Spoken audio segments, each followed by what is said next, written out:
top of the tailgate molding can take quite a beating over the years. You may find heavy scratches, dents, and overall dullness in the polished finish. If you're restoring your El Camino, this is a perfect way to finish off the tailgate. Hey, I'm Dennis and welcome back to our OPGI product feature powered by Resto Parts, original parts group's in-house brand.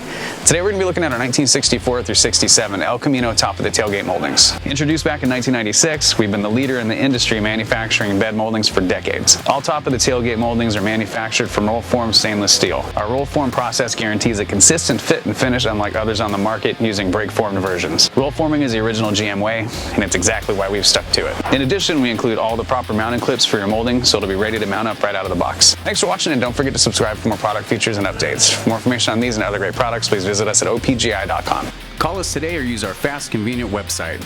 Buy direct with Original Parts Group and enjoy the benefits of shopping with the recognized leader in the industry. With decades of experience, the highest in-stock ratio, a helpful and knowledgeable sales staff, and fast professional shipping.